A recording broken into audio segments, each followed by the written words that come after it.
Muy buenas noches a todos, estimados participantes. Mi nombre es Amanda, soy oficial local del Comité SCORI en la Sociedad Científica de Estudiantes de Medicina de la Universidad Católica Nuestra Señora de la Asunción.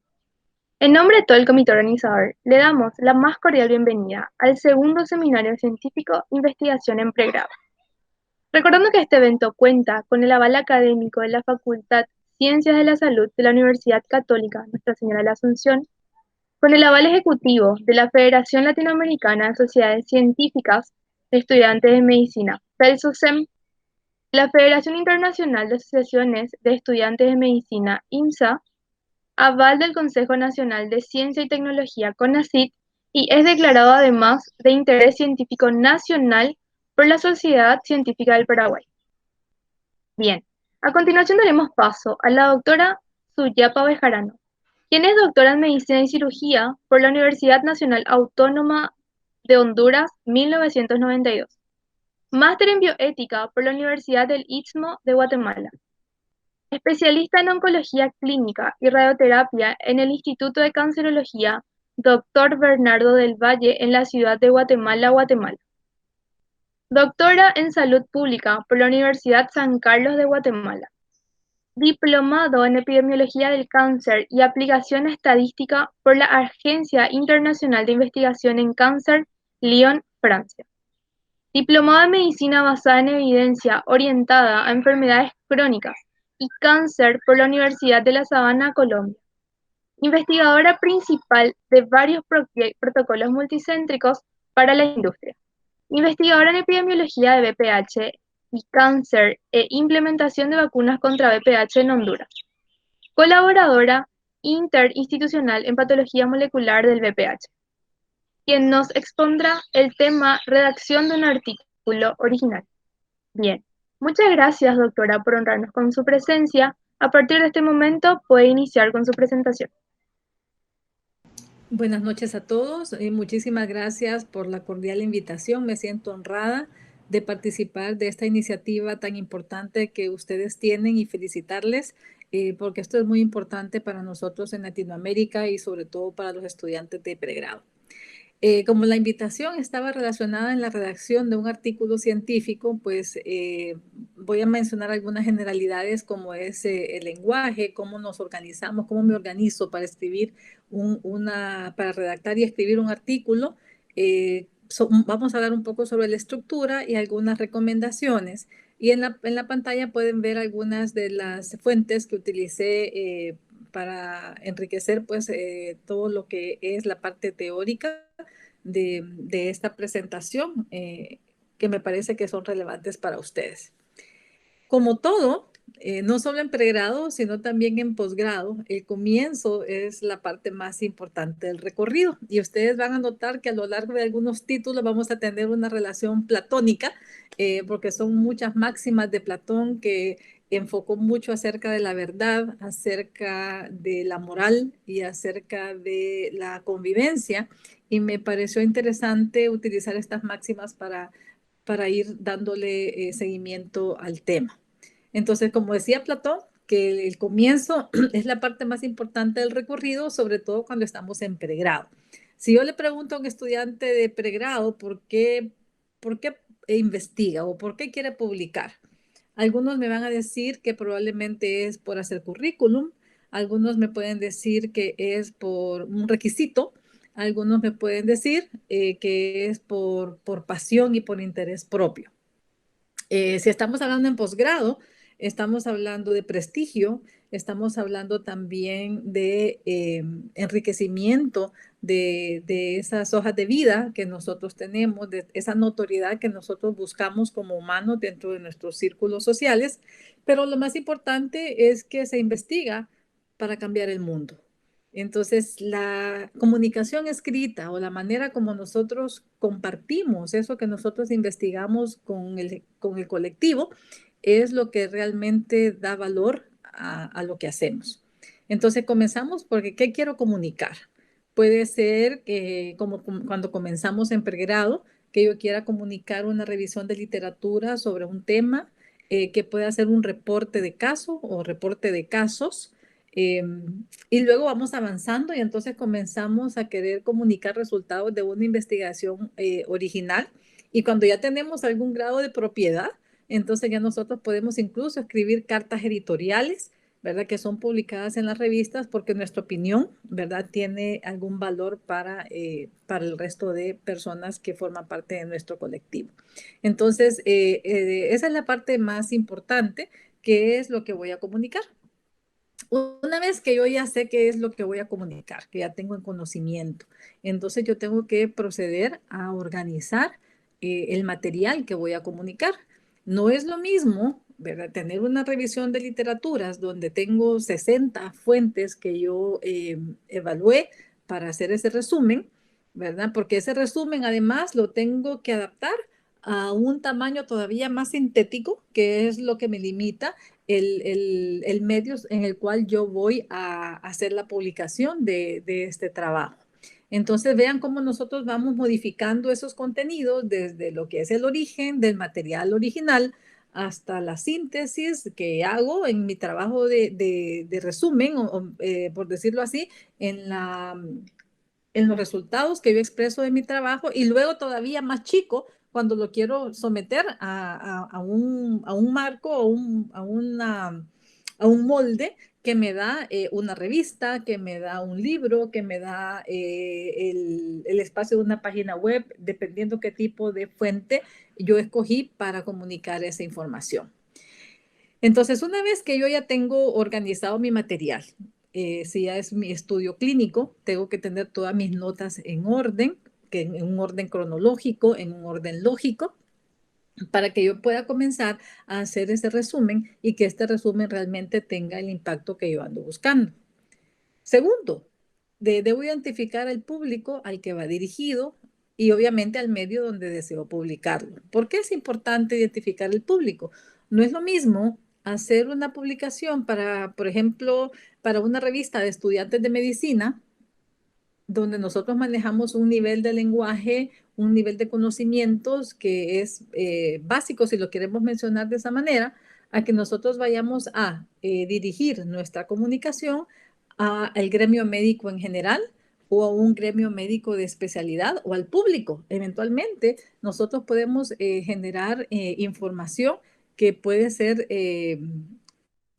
el foco de atención, el público, por ejemplo, en campañas de alfabetización de la salud, en campañas de prevención, etcétera, etcétera. Entonces, nosotros tenemos que identificar precisamente, ¿verdad?, hacia quién va a ir dirigido nuestra comunicación, porque de eso depende el tipo de lenguaje y el tipo de profundidad de comunicación que yo voy a dar de los datos que yo tengo. Y por supuesto, el medio donde deseo publicarlo. Usualmente, antes de comenzar con todo este proceso, yo selecciono dónde es que yo quiero publicar. Voy a referirme al final de la presentación un poco a este tema, porque eso me va a identificar, ¿verdad? Cuánto me puedo extender, cuál es la estructura, que es lo que vamos a hablar a continuación, que yo debo darle a ese material para que pueda ser publicado. Obviamente, debo revisar que mi contenido esté completo y revisado, y eso es bien importante, sobre todo con el material original, como con el material que se va a enviar para la publicación, porque muchas veces, y a todos nos ha pasado, que nosotros escribimos, ¿verdad? Y decimos, ah, qué precioso, esto me quedó, pero que no, me van a decir, pase adelante, en un mes esto está publicado. Y resulta que lo vuelvo a leer 3 días después y le encuentro 40 errores, espacios mal hechos, errores ortográficos, incluso los redactores electrónicos que tenemos en los software como Word, por ejemplo, ¿verdad? A veces nos hacen corrección de gramática y cuando volvemos a correr, vuelve a encontrar todavía otros errores. Entonces debemos ser muy cuidadosos en hacer esas revisiones antes de comenzar a preparar el manuscrito definitivo. Y entonces luego, dependiendo de ese material que yo tengo, de inicio tengo que decidir cómo es que voy a comunicar esos contenidos. ¿Qué parte de ese material lo voy a comunicar como un texto? ¿Qué parte de ese material lo voy a comunicar como gráficas? ¿Qué parte de ese material lo voy a comunicar como tablas? O si necesito imágenes, ¿verdad? Para complementar esa información que yo voy a comunicar en mi manuscrito. Y por supuesto, otra cosa y esto es muy importante, es la información de los contribuyentes del manuscrito. Eso tiene que estar bien claro desde el primer momento que nosotros estamos organizando el material y que hemos decidido que queremos hacer una publicación de ese material que nosotros hemos producido, ¿verdad? Y me voy a referir también más adelante un poco de esto, ¿verdad? Luego, idealmente, hacer un cronograma de ejecución. Algunos, como yo, somos procrastinadores profesionales, ¿verdad? Y muchas veces se nos van jalando los tiempos, algunas veces porque tenemos obligaciones de trabajo, algunas veces porque estamos muy cansados, etcétera, ¿verdad? Entonces es importante hacer un cronograma de la ejecución o elaboración de este manuscrito para que podamos hacerlo en tiempo y en forma. Una vez que yo tengo organizado, tengo un orden mental que ya lo plasmé en un cronograma de cómo voy a elaborar este manuscrito. Entonces voy con otra máxima que dice, mejor un poco que esté bien hecho que una gran cantidad imperfecta, ¿verdad? Es el lenguaje. O sea, cómo voy a expresar ese contenido. Y entonces aquí hay una reflexión importante que nosotros debemos hacer en el aspecto que nosotros hablamos de una forma y escribimos de otra. Tenemos el lenguaje natural, ¿verdad? El lenguaje con el que nos comunicamos en el día a día.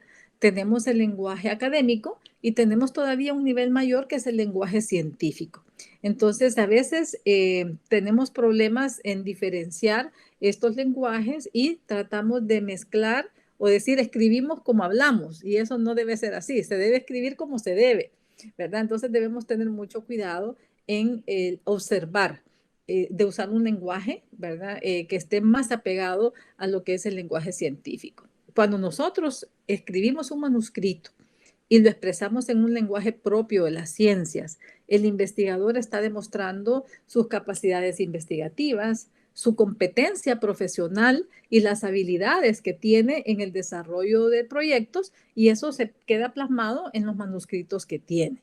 A veces les sucede, me imagino que algunos de ustedes ya han tenido algunas experiencias en la publicación de materiales y cuando ustedes miran los primeros trabajos que hicieron y miran tal vez los trabajos que hacen ahora, 2 o 3 años después, dicen, caramba, ¿cómo escribí eso? ¡Qué barbaridad!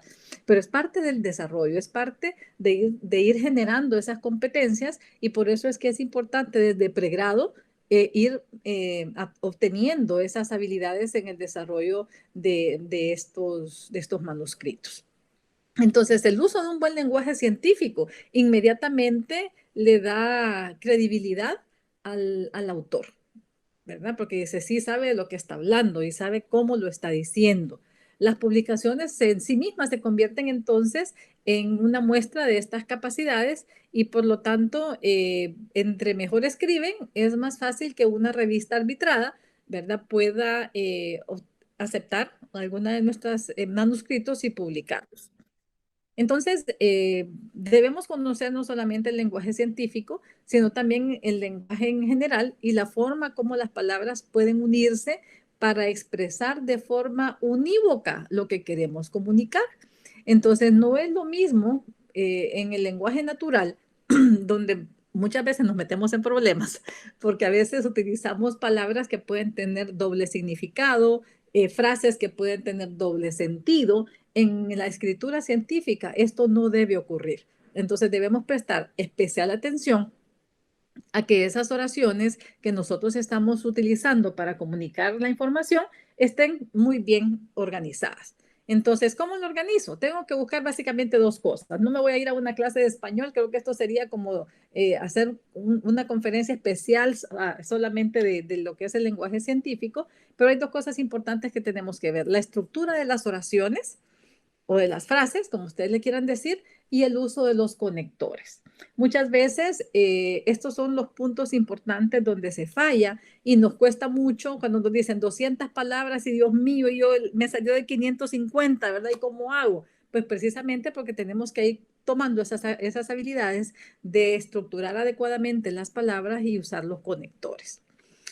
Entonces, como les decía, el lenguaje debe identificarse con respecto al público. Entre más alto es el nivel académico del público que va a leer mi publicación, más prolija debo ser yo en la selección del lenguaje, ¿verdad? Recordando que hay un lenguaje técnico para cada rama científica y a veces palabras de una rama tienen un significado diferente en otra rama. Por ejemplo, entre la física y la medicina, entre la química y la biología, etcétera, ¿verdad? Y por lo tanto debemos buscar utilizar un vocabulario con significado preciso.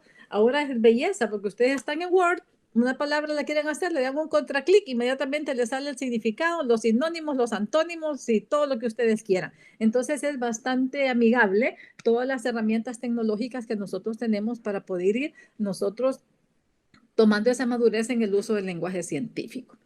Y quiero referirme aquí a algunas técnicas importantes que nosotros podemos utilizar para ayudar a tener una buena estructura de nuestras frases. En primer lugar, debe usarse la condensación. ¿Qué es eso de la condensación? Pues es expresar varias ideas en los textos más cortos que sea posible. Y para lograr esa condensación, a veces necesitamos hacer la nominalización. ¿Y qué es la nominalización? Dar función de sustantivo o nombre a una parte de la oración, ¿verdad? ¿Y qué quiere decir eso? Usualmente, voy a poner un par de ejemplos después, usualmente suprimimos la persona y en algunas ocasiones podemos suprimir también el tiempo de la oración. La frase debe enfocarse en los hechos, no en las personas. Yo estoy comunicando no qué tan inteligente soy, no qué tan buen investigador soy, sino lo que yo encontré en mis investigaciones. Entonces yo, nosotros, el autor, según yo, según mi opinión, eso definitivamente no cabe en ningún manuscrito, ¿verdad?, de una investigación original. Debe ser preciso, es decir, lo que estamos hablando, un vocabulario que tenga un significado preciso, unívoco, ¿verdad? Que no tratar de no usar palabras genéricas cuando exista una palabra científica para el mismo término, ¿verdad? Y tratar de no usar esas frases literarias, figuras literarias, ni adornar, como cuando hacemos un ensayo, por ejemplo, ¿verdad?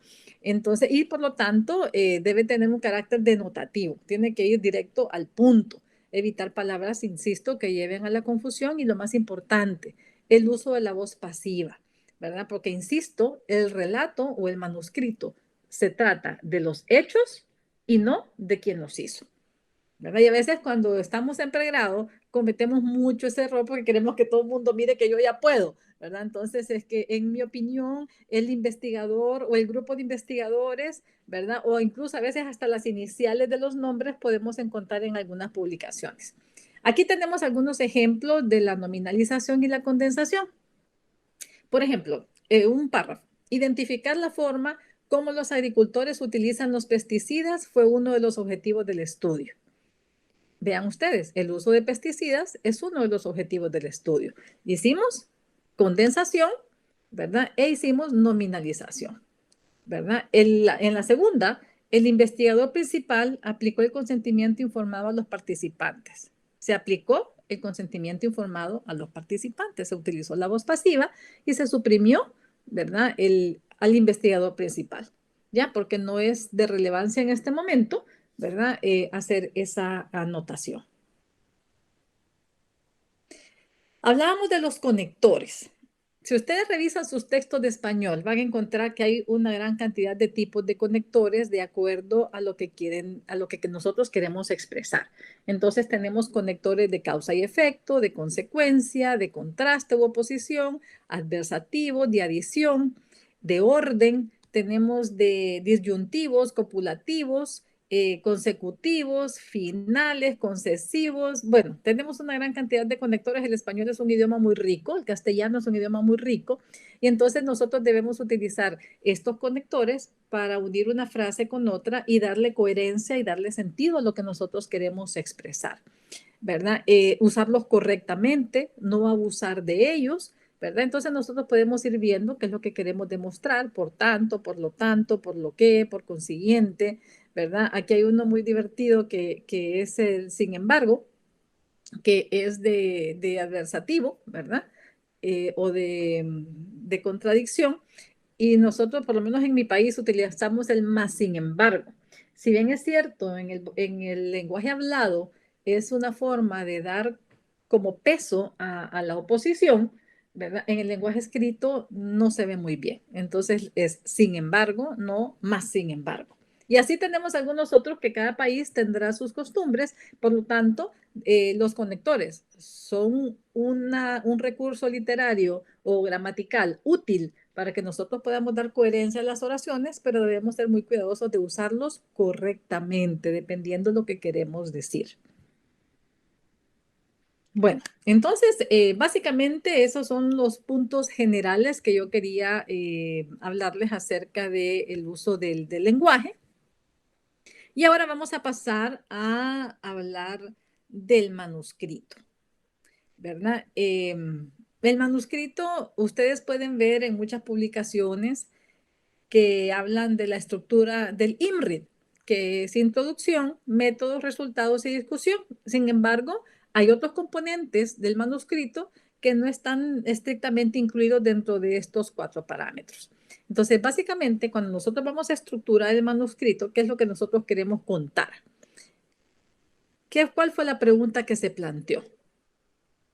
¿Cómo se evaluó o se estudió esa pregunta? ¿Qué se encontró al estudiar la pregunta? Y lo más importante, y a veces que es bastante difícil, es la discusión. O sea, ¿qué significado tiene eso que nosotros encontramos después de esa investigación? Entonces, ¿qué otros componentes existen en la estructura de un manuscrito que no están incluidos estrictamente en el acrónimo de INRID? Tenemos el título del manuscrito, los autores, el resumen o el abstracto, el estilo y las referencias. Y sin ningún orden específico, me voy a referir a los otros componentes primero y posteriormente me voy a referir al acrónimo de INRID. Cuando hablamos del estilo, ¿verdad? Ya les había mencionado que la publicación es una garantía de la calidad del trabajo que se hizo. O sea, si bien es cierto que bien que nos aceptan en una revista arbitrada que está indexada, pero no es solamente eso. O sea, si nos aceptaron allí es porque las personas que arbitraron ese documento consideraron de que la ejecución fue lo suficientemente veraz y bien ejecutada como para que pudiera ser, aparecer en esa revista y ser compartida con el gremio, ¿verdad? En general, al estilo se le define como el estilo editorial y por supuesto, cada revista les va a indicar cuál es el estilo editorial que precisa. ¿Verdad? Entonces, usualmente nos indica los detalles sobre el estilo, la letra, los espacios, los márgenes, ¿verdad?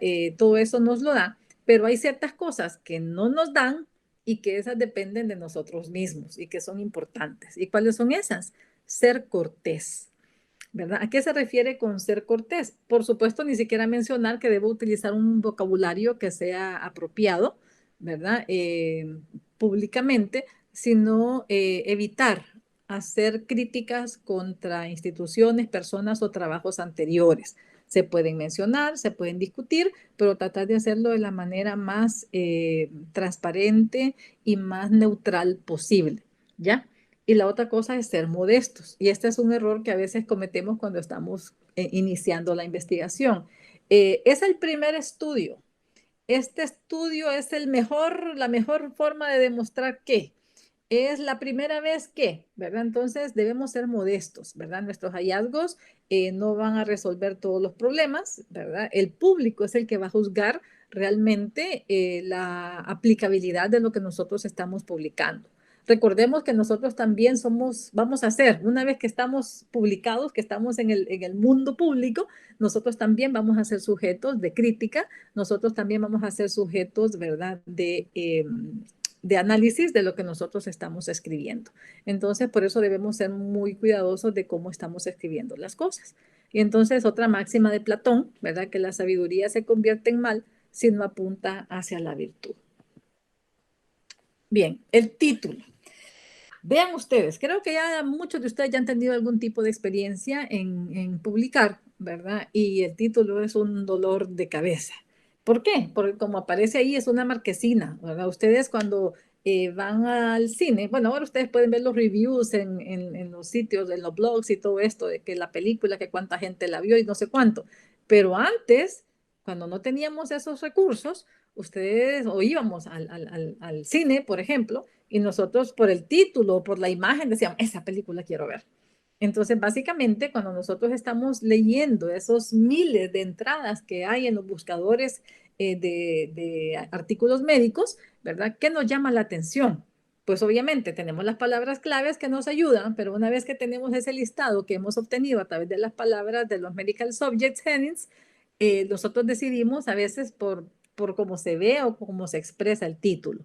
Entonces, el título es algo que debe tener mucho tiempo donde se le debe aplicar mucha atención, ¿verdad? Y debe contener el tema que se está investigando, si se puede, las variables o aspectos relacionados con las variables, ¿verdad? Que se van a investigar y la población, por lo menos. Y aquí es donde viene lo feo, donde nos dicen que no deben ser más de 12 palabras, que no debe llevar abreviaturas, ni signos interrogativos, ¿verdad? Ni los colons, ¿verdad? Que debe ser breve, debe ser concreto, debe ser descriptivo, pero sobre todo interesante. Y aquí es donde el tema del interés se va convirtiendo en un tema de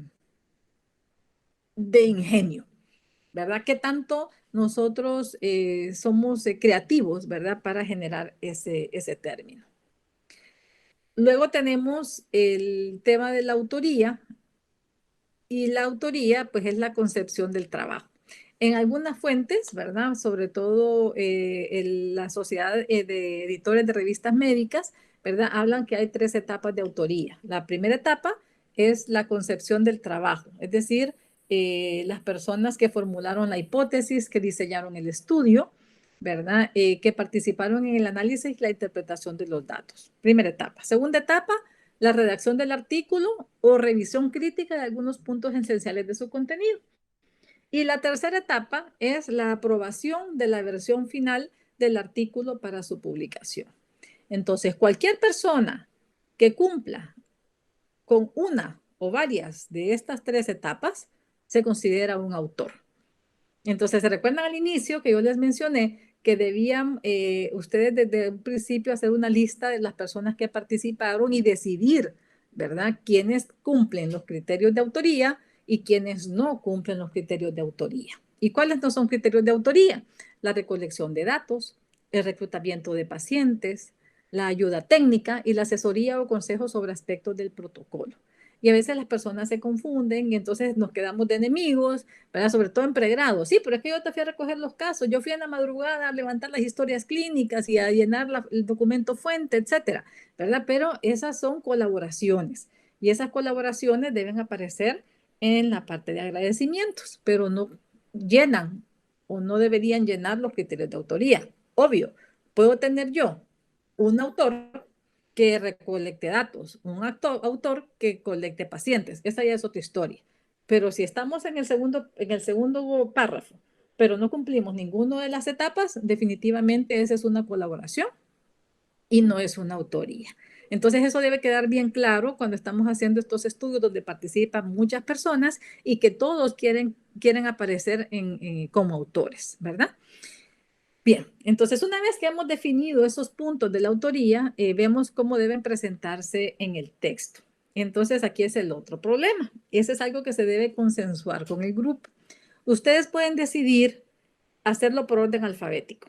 En otras ciencias, ¿verdad? Donde estas cosas no son tan relevantes en sí a la persona, por ejemplo, en física.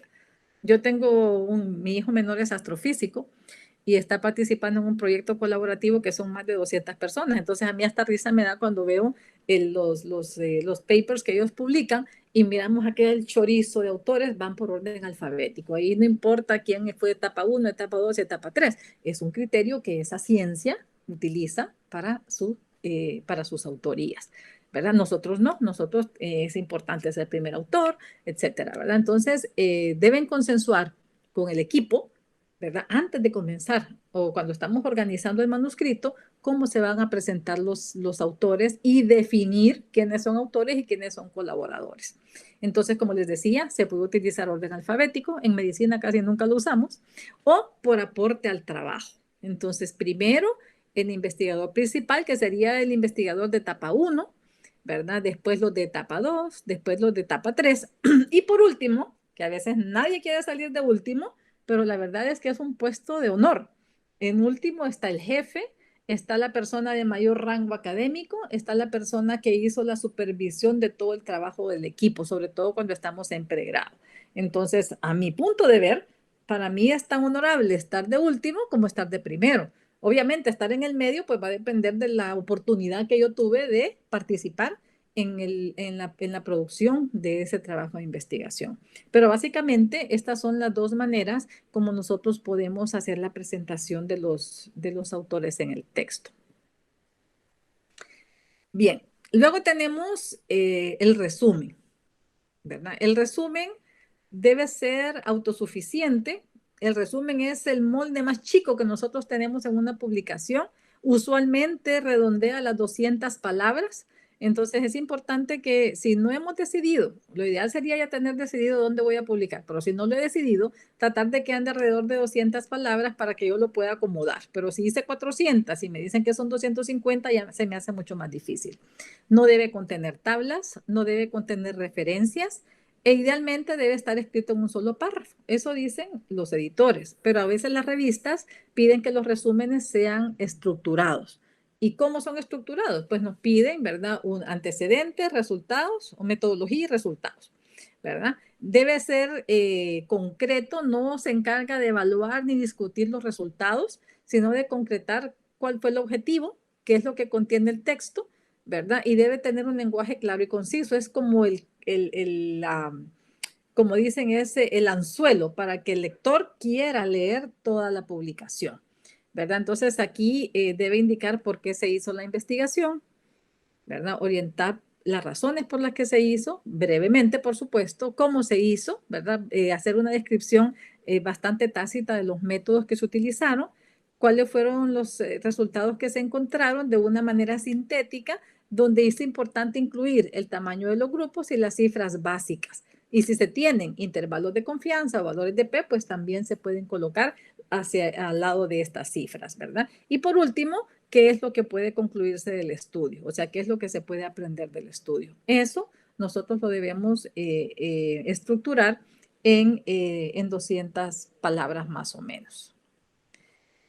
Y luego la otra parte interesante, cuando yo reviso trabajos de pregrado, ¿verdad? Nos lleva bastante confusión y le voy a decir que hay alguna razón, ¿verdad?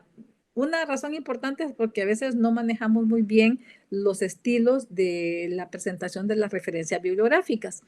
Y luego que hay varios. Por ejemplo, en las tesis, a este lado de mi mundo, usualmente solicitan APA, ¿verdad? Que es la Asociación Psicológica Americana, ¿verdad? Que se utiliza mucho para las ciencias sociales, pero las tesis normalmente nos las piden en APA. Vancouver, ¿verdad? Vancouver, que viene de de la Asociación Internacional de Editores de Revistas Médicas, es lo que más se usa en las ciencias médicas, en las revistas, ¿verdad? Luego tenemos el sistema Harvard, que se parece mucho al Vancouver, pero cambia lo que es la manera de poner la fecha y año, autor y año, ¿verdad? Y luego tenemos la Modern Language Association, que cada vez está obteniendo un poquito más, ¿verdad?, de auge. Y cuando ustedes ven su compositor su editor de textos, por ejemplo, Word, y ustedes ven en referencias estilos, ahí les van a aparecer los estilos. Curiosamente, Vancouver no aparece. Entonces hay que bajar el plugin, ¿verdad? Para que nuestro editor ya tenga Vancouver incorporado y que no tengamos que estar haciendo, ¿verdad? Doble trabajo en el manejo de las referencias bibliográficas. Entonces es importante, sobre todo cuando estamos preparando los textos, que nosotros tengamos un orden. Y yo les recomiendo que hagan una hoja de Excel y en la hoja de Excel vayan guardando sus referencias con componentes separados porque así es más fácil. Si resulta que yo lo hice en Vancouver y la revista me pide MLA, poco probable, pero puede ocurrir, o que lo quiera publicar en un blog y que ahí me piden APA, entonces va a ser más fácil hacer el cambio de un estilo a otro, o si yo ya voy educando a mi editor de textos, eventualmente me puede hacer el cambio sin hacerlo de manera incorrecta. Ojo, ojo, a veces hasta los gestores bibliográficos se equivocan o cometen pequeños errores en cuanto a la escritura de las referencias bibliográficas. Deben prestar particular atención dónde van los puntos. Ese es uno de los errores más importantes que cometen al momento de elaborar sus referencias bibliográficas. Entonces, claro, los editores son muy lindos. Yo soy una primera aragana que me encanta utilizar los editores, pero muchas veces me ha tocado, ¿verdad? A mano tener que corregir porque a veces los editores no lo hacen de manera perfecta. Entonces debemos tener mucho cuidado. Desde mi criterio, y me imagino que los editores lo toman en cuenta, un autor puede tener el trabajo más espectacular del mundo o más contribuyente del mundo, pero si no puso especial cuidado en la escritura de las referencias, ya me deja mucho que decir, ¿verdad? Porque recuerden ustedes que las referencias es la manera de dar aval a los antecedentes de lo que nosotros estamos investigando. Nos dice que nosotros conocemos el estado del arte de lo que estamos investigando y que vamos a relacionar nuestros hallazgos con ese estado del arte, que es lo que vamos a ver posteriormente. Entonces, ahí tienen ustedes pues algunos sitios web, van a encontrar muchos, tengan mucho cuidado que hay algunos blogs de personas que con buena voluntad quieren ayudarnos a utilizarlo, pero prefiero que usen los manuales originales porque a veces en estos blogs hay algunos errores. Entonces una de las tareas es que deben familiarizarse con estos estilos y verificar cuál de los estilos es el que la revista está pidiendo. ¿Hay alguna confusión en cuanto a lo que es una cita, lo que es una referencia y una bibliografía? ¿Verdad? Ese es otro tema también que todavía está un poco en gris, pero para fines de esta presentación, una cita es un texto que no es original, que nosotros hemos obtenido de una fuente y que nosotros incluimos en nuestro texto. Entonces, eso debe ir referenciado. Recuerden que las citas con menos de 40 palabras van inmersas en el texto y las que son de más de 40 palabras tienen que ir en un párrafo separado, ¿verdad? Y después, si le ponen por número, como lo hace Vancouver, o lo ponen autor y año, como lo hace APA o como lo hace Harvard, eso ya va a depender del estilo que les esté pidiendo la revista. Entonces es muy importante que vayan llevando ese orden cronológico porque si no después se nos hacen unos espaguetis, ¿verdad? Cuando estamos al final y esto de dónde lo saqué y esto de dónde viene, ¿verdad? Entonces es bastante fácil esa confusión. Entonces ese control de las referencias y llevarlas como se van manifestando en el texto, eso es sumamente importante para que no tengamos problema al final en la escritura de las referencias. ¿Verdad? Entonces, recordar que a veces los estilos, por ejemplo, APA y Vancouver, nos dan estilos también para la composición de las páginas del manuscrito, ¿verdad? El tamaño de los márgenes, el tamaño de los espacios entre una y otra frase, si lleva sangría francesa, si no lleva sangría francesa. Esas son las cosas que nosotros tenemos que evaluar de los textos. Bien, esos serían los aspectos importantes que no están incluidos en el IMRID. Ahora vamos a hablar del IMRID, ¿verdad? Entonces, la introducción. Aquí la introducción es una parte vital porque es lo que denota qué tanto conoce o qué tanto del estado del arte el autor relacionó para realizar la investigación.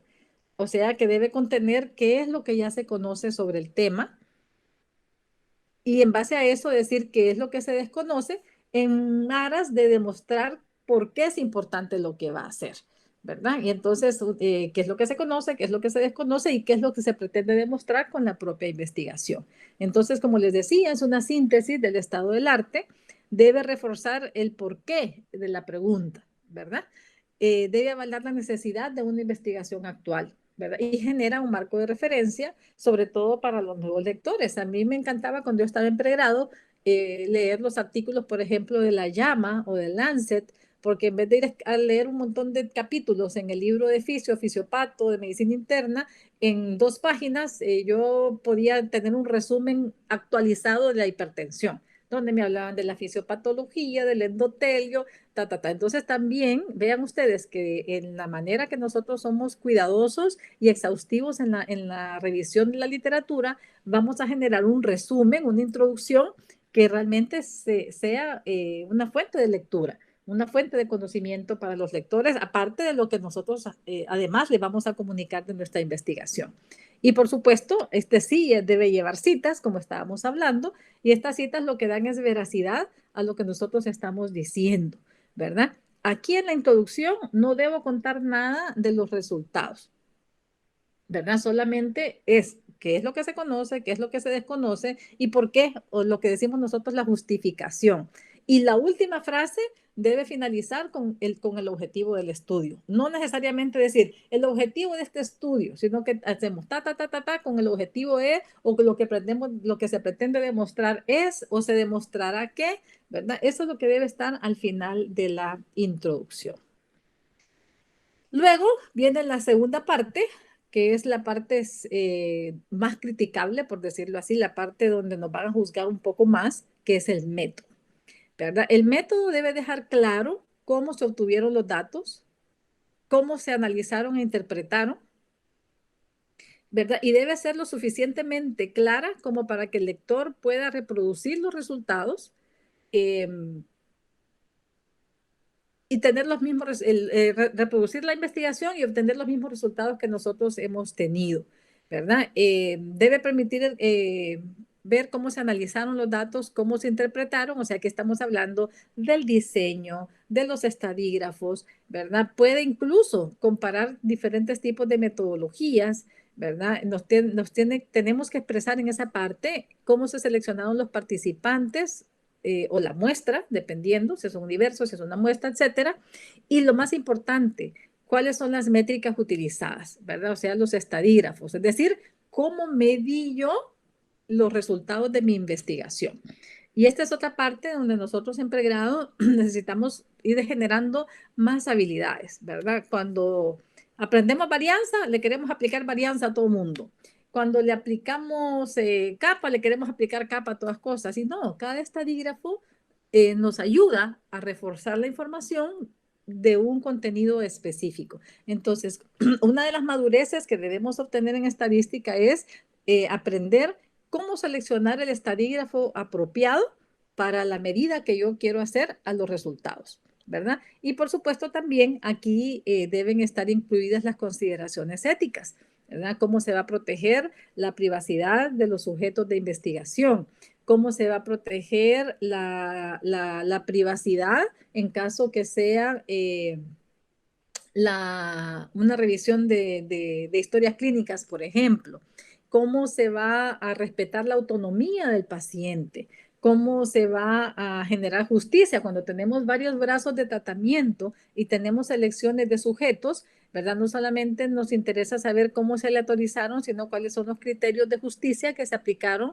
aparte de los estadísticos, para la selección de esa muestra. Entonces, eso es lo que el método, lo que nos ayuda, como dice la imagen acá, ¿verdad? Es cómo el individuo llevó a cabo toda la investigación para llegar a obtener los resultados.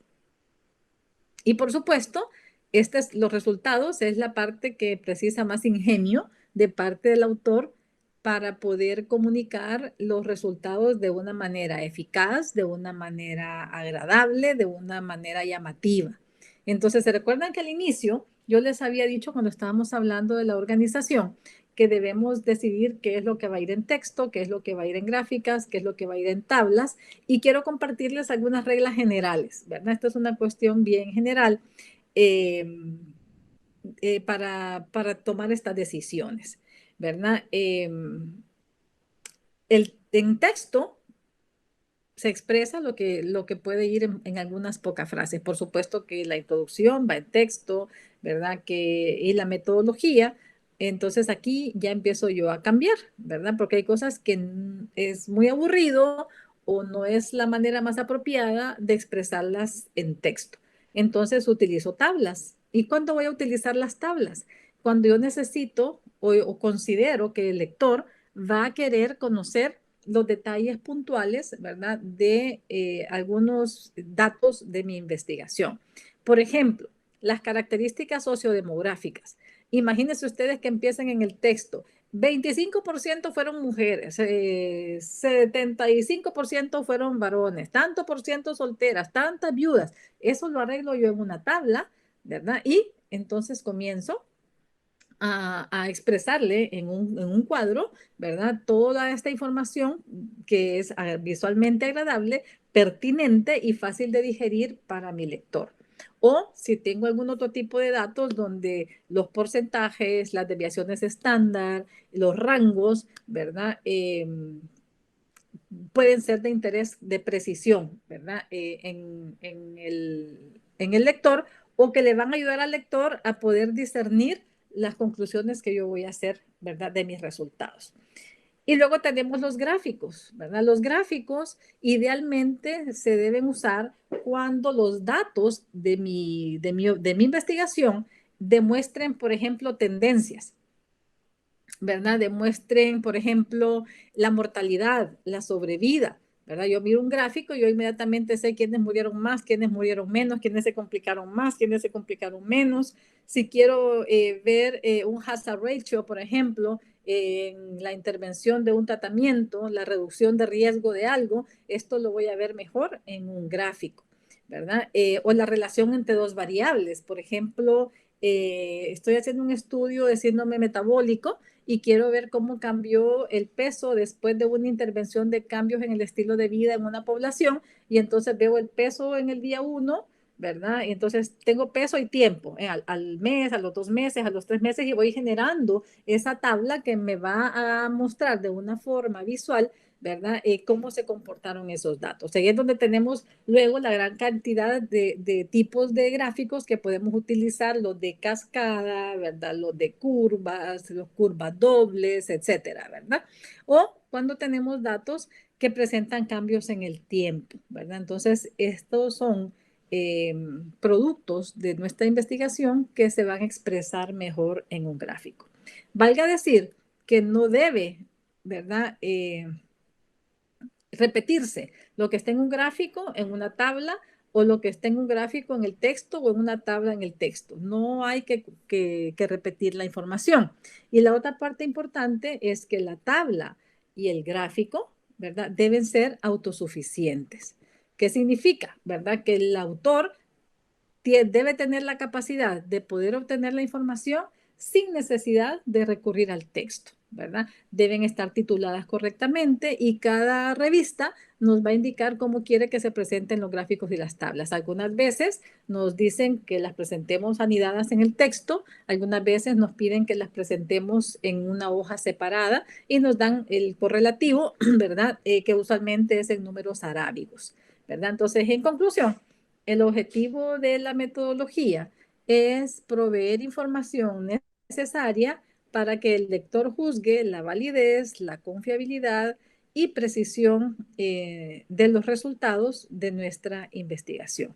Entonces, la manera como yo estoy presentando esos datos, de esa manera, entonces, el que lee va a decir, estos datos los puedo aplicar. Acuérdense cuando estamos hablando de la medicina basada en evidencia, estos datos los puedo aplicar a mi población, o definitivamente este tipo anda más perdido que perro en procesión, ¿verdad? Y lo leí, qué desperdicio de mi tiempo. Y bien, ya tengo la introducción, ya tengo la metodología, ya escribí los resultados, y ahora viene la otra parte que es sumamente difícil en todo momento, pero sobre todo en el pregrado, y es la discusión de los datos. ¿Y por qué es difícil? Porque todavía estamos en formación, no tenemos mucha experiencia, ¿verdad? No tenemos como dominio, y aquí es donde la asesoría de las personas de mayor rango o de mayor conocimiento es de utilidad para que puedan ayudarnos a orientar cómo vamos a hacer esa discusión. En la discusión, básicamente nosotros relacionamos los resultados que hemos obtenido con los objetivos. Es decir, ¿logré el objetivo o no logré el objetivo?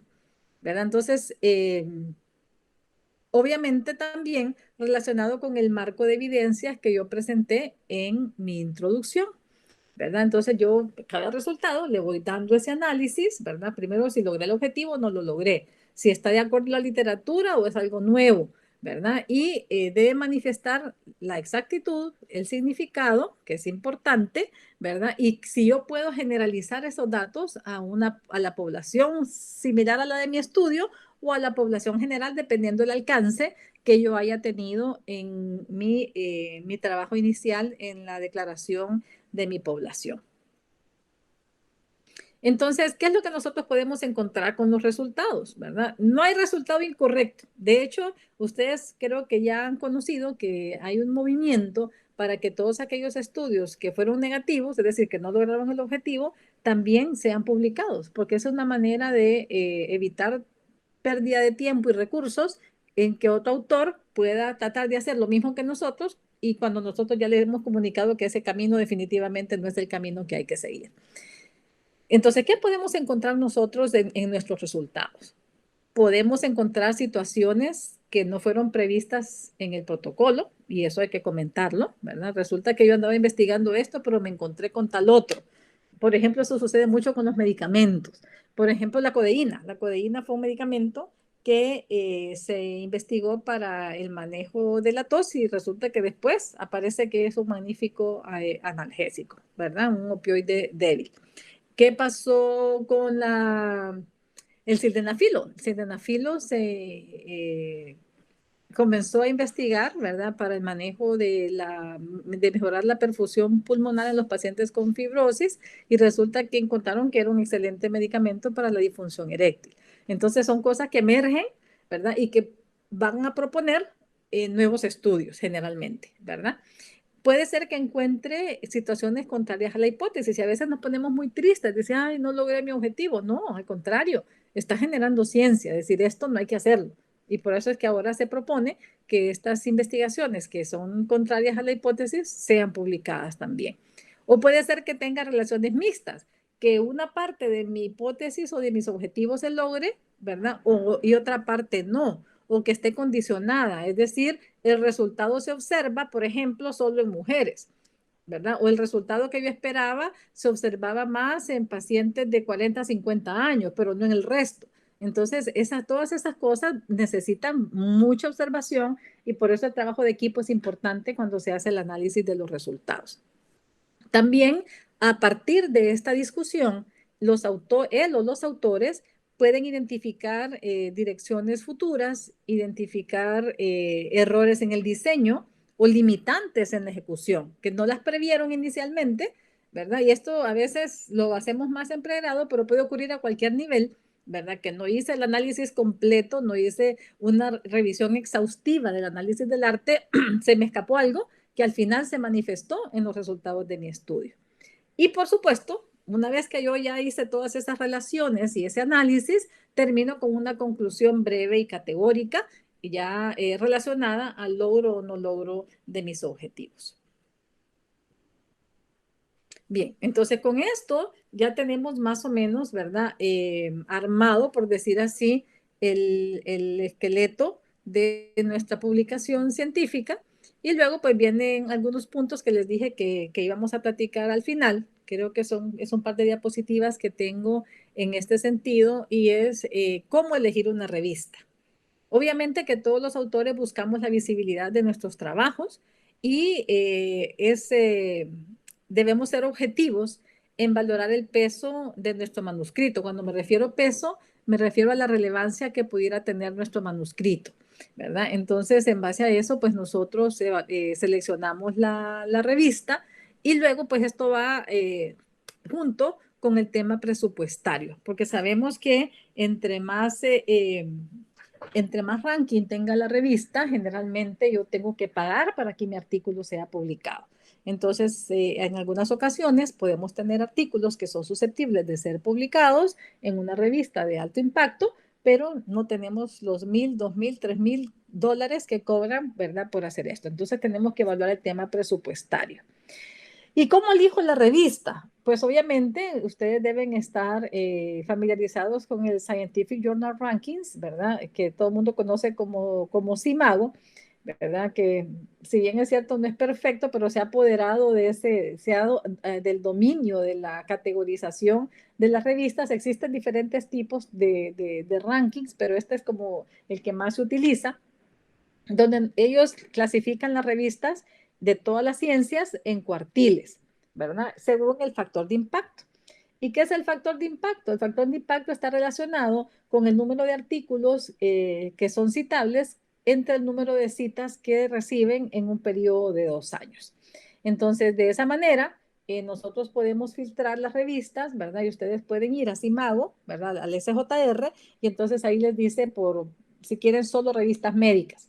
Y les tira todo lo que ellos tienen ahí incluido dentro de su menú, ¿verdad? Y entonces le aparecen de primer cuartil, segundo cuartil, tercer cuartil, cuarto cuartil, o sea, el 100%. Entonces, las que más son vistas, las que más son citados sus artículos, están en el primer cuartil, después en el segundo, en el tercero y el cuarto, y así sucesivamente.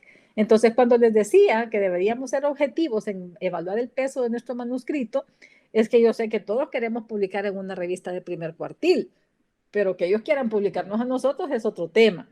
Entonces, para garantizar que no vamos a perder tiempo en la publicación y para garantizar de tener un mínimo de rechazos, entonces debemos objetivamente seleccionar la revista. Aquí en el SJR nosotros podemos seleccionar por región, por ejemplo, por Latinoamérica, y ustedes van a ver que por Latinoamérica, Brasil tiene por demás acaparado los primeros y segundo cuartiles de revistas médicas, y lo podemos hacer por país, ¿verdad? Aquellos países que tienen varias revistas, y yo digo, bueno, yo lo voy a publicar en una revista nacional, entonces voy a querer publicar en la revista que tenga mayor impacto. Entonces, de esa manera, el SJR me ayuda, ¿verdad?, a ir seleccionando ese tipo de revista. Otra cosa importante y es ¿quién quiero yo que lea mi artículo? Algunas veces tenemos artículos que los podemos eh, publicar en revistas de mayor impacto, pero no es la población que yo quiero que lea mi revista, ¿verdad? Entonces, por ejemplo, si yo tengo un artículo que quiero que lo lean las enfermeras de Latinoamérica, las enfermeras de Centroamérica, que no hablan inglés y que no van a leer probablemente Lancet, que no van a leer el Journal of Global Oncology, entonces probablemente yo voy a querer seleccionar una publicación que sea accesible a esa población con la cual yo quiero compartir mis hallazgos. Otro lenguaje que ustedes pueden encontrar es el lenguaje de Tier 1, ¿verdad? Que denota la mayor categoría. Un Tier 1 es equivalente a un primer cuartil, Tier 2, segundo cuartil, ¿verdad? Y también van a encontrar otra nomenclatura que es el índice H. El índice H no es estrictamente respecto a la revista en sí, sino a los autores de los artículos, ¿verdad? Entonces el índice H relaciona las publicaciones que tiene un autor específico entre las citas que ha tenido ese autor de esas publicaciones. Entonces, no es solo importante que me publiquen, sino que otros me citen, ¿verdad? Y hay algunos servicios web que nos ayudan, como ResearchGate, por ejemplo, ¿verdad? Que nos ayuda y nos dice, alguien citó tu trabajo, alguien leyó tu trabajo, y de esa manera nosotros podemos llevar un seguimiento de cómo se están moviendo esas publicaciones que yo estoy haciendo en estas revistas médicas. Algunas revistas médicas tienen autores tan citados que incluso lo ponen, ¿verdad? Que tienen un índice H de tal, pero recuerden que el índice H es individual, es personal. ¿Verdad? Y obviamente, pues las revistas, como todo, como los periódicos, como la radio, ¿verdad? Quieren que todo el mundo los lea y por lo tanto ahora se mercadean en base a esos factores de impacto. Pues básicamente esto es lo que les quería compartir en esta charla. Aquí tienen mis correos electrónicos si quieren hacer alguna comunicación. Y bueno, pues ha sido un placer estar con ustedes esta noche y que la presentación haya sido de su agrado. Muchas gracias. Excelente ponencia, estimada doctora. En caso de que los participantes tengan algunas preguntas, habilitamos un formulario en el chat donde podrán dejar todas sus dudas y posteriormente se les harán llegar las respuestas a su dirección de correo. Bien, una vez más, muchas gracias por su valioso tiempo y por colaborar con el segundo seminario científico Investigación en el Pregrado.